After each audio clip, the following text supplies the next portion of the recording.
Is Martin Luther King an ENFJ or an INFJ?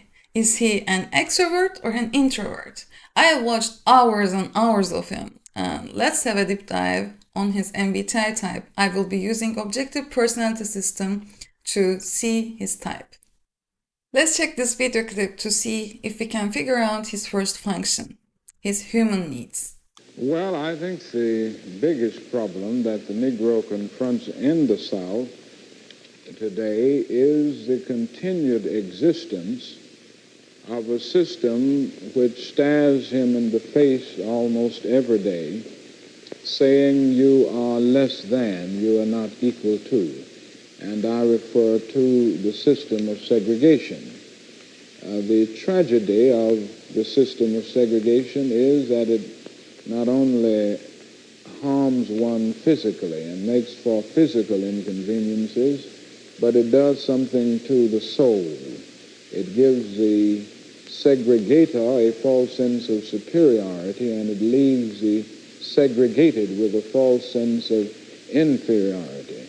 So that this is one of the things that, and probably the major problem that the Negro confronts in the South in his struggle for freedom and human dignity, the continued existence of this system and the resistance of forces that are not really in line with the struggle for freedom, forces that are enemies to democracy.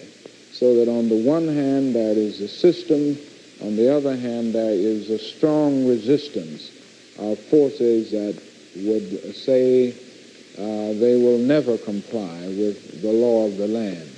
And their legislative halls ring loud with such words as interposition and nullification, so that we see this defiance. Now, I don't want to give the impression that there has been no progress in this area. Certainly, the system is gradually breaking down, and this, I think, is a very hopeful sign.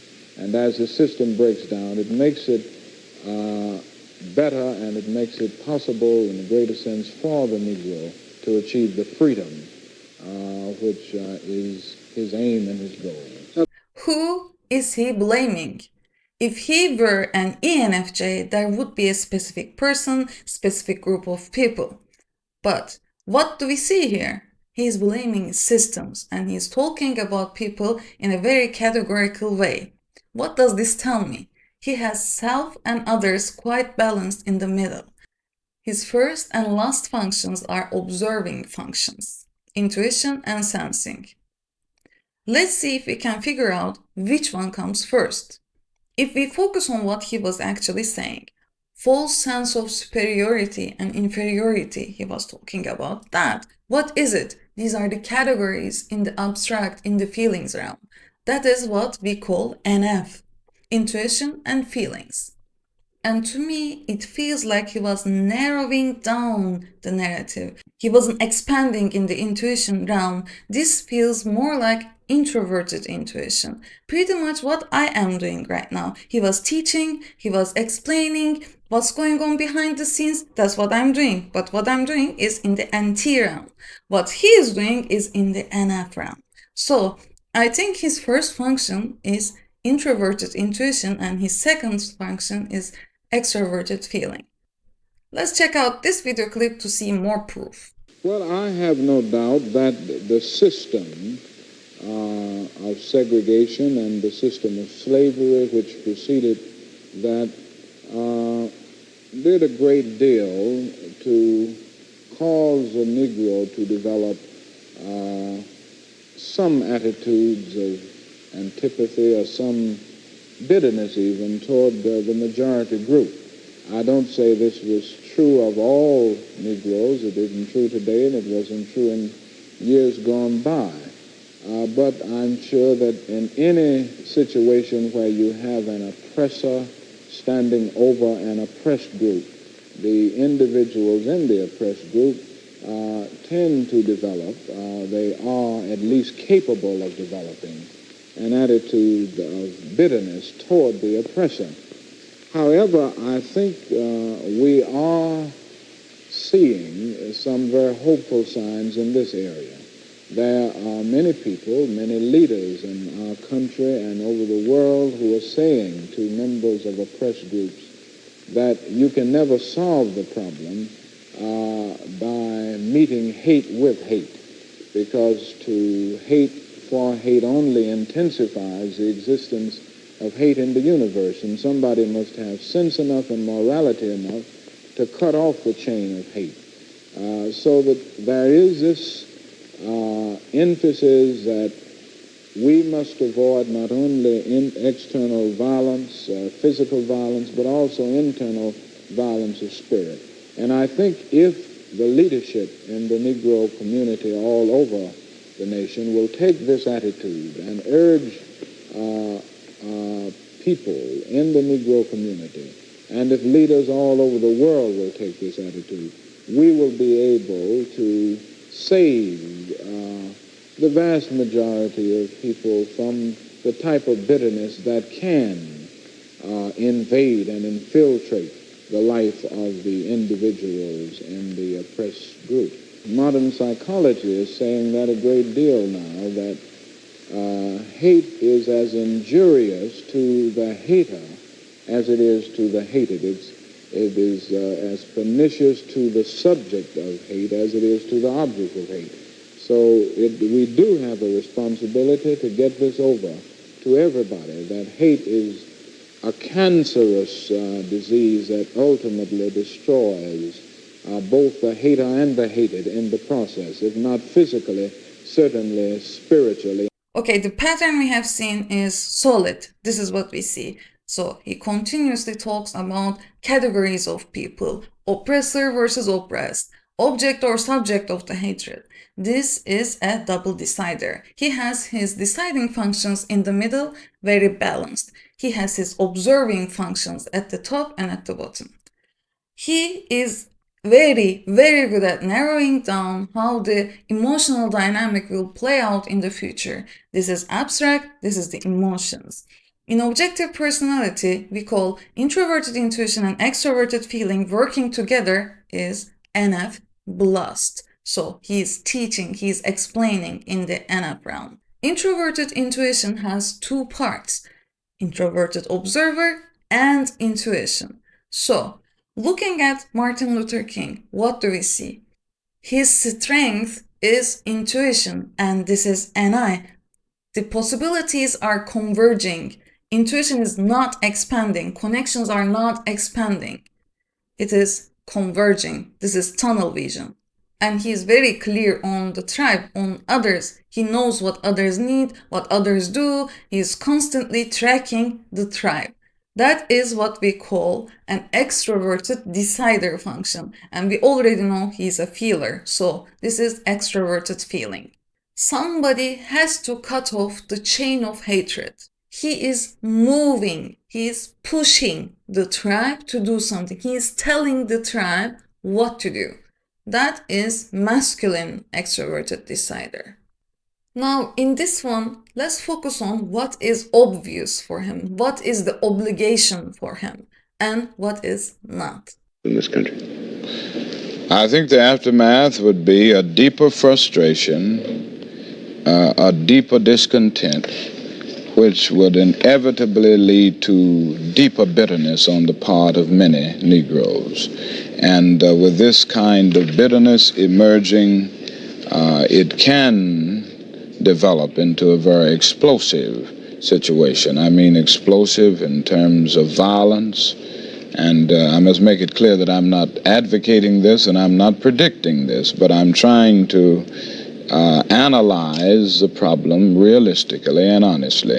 I think if we don't get a strong civil rights message and proposal from the president, and if we don't get an actual implementation of it on the part of Congress, we will see ourselves in a deeper situation of chaos. And I think that this makes it even more urgent for the forces of goodwill to really work hard to get it through. This is why I've said in recent days that it's unfortunate that the president may be out of the country during the period when so many forces need to be mobilized, and when the tremendous weight and prestige of the president will be needed to mobilize these forces, because I'm sure the South is thinking now in terms of talking the bill away, filibustering, and this will be tragic, it will be unfortunate, and I think it can lead to a darker night. Let's make it clear that I am not advocating this, I am not predicting this. He has to say this. The obvious, the strengths are tribe and intuition. He is tribe above self, so he is prioritizing others' needs first, and he has intuition above sensing. But I am trying to analyze the problem, and how he's explaining that he's analyzing, looking the problem as realistically and honestly. Realistically and honestly, that looks like I'm trying to look at the objective reality, the sensory and the thinking where everybody meets. And he's trying to analyze the problem in the ST. This smells like ST consume to me. Extroverted sensing and introverted thinking working together is called ST consume in objective personality system. And he was also talking about the fear. We have fear around our weaknesses. What is his fear? A deeper situation of chaos. Chaos, the extroverted observer function as a weakness. Extroverted sensing at the bottom. And what does introverted intuition do? It simulates, it predicts the future. And how he is talking about it, he is very movable in this area. In intuition realm, this may happen, this can develop, and so on. It is not like this is what's gonna happen and like nobody can convince me otherwise. So he doesn't feel like he's non-movable there. And one more thing caught my attention. He has this urgency feeling for almost everything. That behavior is observed mostly from generalists. Now let's focus on if he is an introvert or an extrovert in this video clip. Holding back. Well, I must honestly confess that the president hasn't done all that he could do and that we would like to see him do in the area of civil rights. I don't want to be unfair in my criticism. I want to say, on one hand, that the president has done some significant things in civil rights. And I think he is basically a man of genuine goodwill who wants to do the right thing. And I could point to some of the things that he's done that have been helpful. On the other hand, President Kennedy has not yet given the leadership that the enormity of the problem demands. He has failed to live up to his campaign promises. He has not gone on record calling for any meaningful civil rights legislation up to now, and if he does in the coming days, we will welcome this, but he has not done it in the past. And of course, there is still the need to use the power of moral persuasion to a greater degree than he has in the past. This is one area where the president has not moved with a great sense of urgency. Why has he hedged, do you think? Well, political considerations, Southern votes? I think it boils down to a fear of arousing the ire of Southern congressmen, many of whom hold the leadership in basic and important committees in Congress. And it may be that the president feels that his other legislative program can't get through if he makes these senators and congressmen too angry on the civil rights issue. My position has been that this issue is a basic moral issue, the civil rights issue, and that many of the Southerners are going to take a stand against the president's legislative program, other phases of his legislative program anyway. And it is better to go down taking a strong moral position than to lose out when you have hedged on a basic moral principle. And I think this is a choice before the president. He must start now making moral decisions rather than purely political decisions. And I think in the final analysis, he will be supported in the country. It's very seldom that an individual in the political world has an opportunity to do that which is morally right and politically expedient simultaneously. But I think this is one issue that is morally right on the one hand and politically expedient on the other. I think the president will discover that if he took a forthright, courageous stand on this issue, he would get great support from people all over the country, particularly in the big industrial urban areas of the North and the West, that in the final analysis will elect the president. Dr. In objective personality, if your first function is introverted, it doesn't mean that you are an introvert. Introvert basically means the self function, the identity function is overworking. First of all, he is a double decider. That is again what we see repeatedly here. It boils down to fear, so he is narrowing down the possibilities. This is introverted observer and introverted intuition in his case. And again, looking at his language, I can see introverted thinking and extroverted feeling axis, principles and so on. That is usually what we get from introverted thinkers. He is talking about moral persuasion. He is shoving the values. This is masculine feelings. He is non-movable with the values, non-movable with the feelings. Looking at all of his interviews, and I watched hours and hours of him, what I can say is that I know what you're gonna ask, and here is my answer to that. I already know that feeling. He has his introverted intuition overworking. He has an answer for any possible question because he has been simulating this all day, all night, in his mind. So he has ready, loaded answers in his mind. That is what we see from double activated blast. This looks like an extrovert. Typing Martin Luther King, I wanted to talk about silence is evil concept. This is how he sees introversion. In the end, we will remember not the words of our enemies, but the silence of our friends. This is an extrovert, and he has seen the real problem in this world. There comes a time when silence is betrayal. He criticized the willingness of good people and how they stand by and tolerate systems of violence and oppression. He constantly talked about passive complicity. It was not just the actions of bad people sustained injustice, but the silence of the good. Our lives begin to end the day we become silent about things that matter. And now please look around. Did anything change? He died trying, and still he couldn't change anything.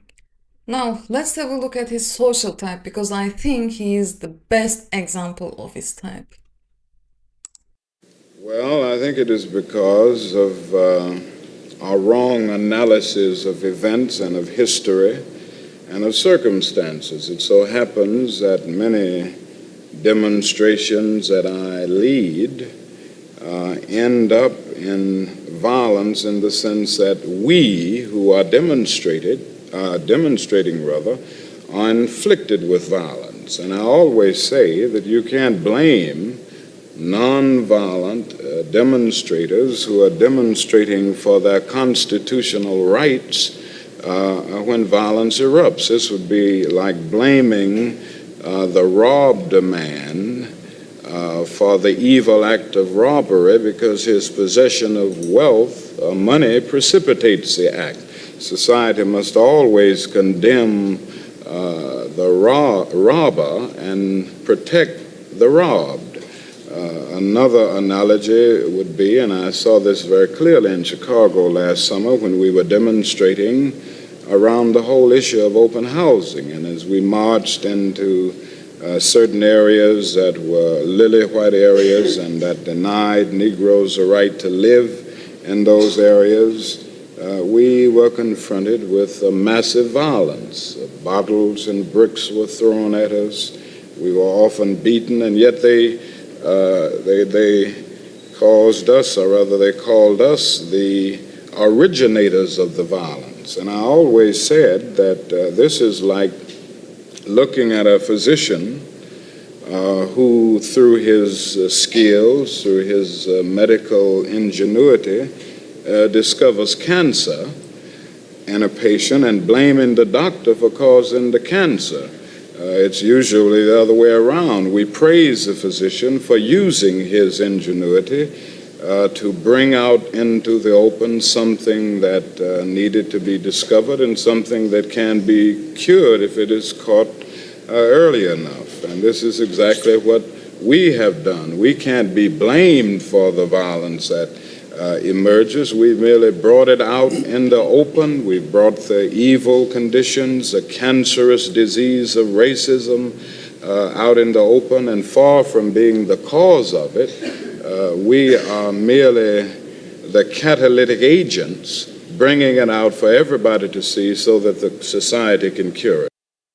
What did we see in this video clip? We have seen analogies on top of analogies, so this is NF Blast. What we have done, so the society can cure it and so on. This is an extroverted decider. His focus is outward. He is looking at others first. He has clarity. He is tracking the tribe.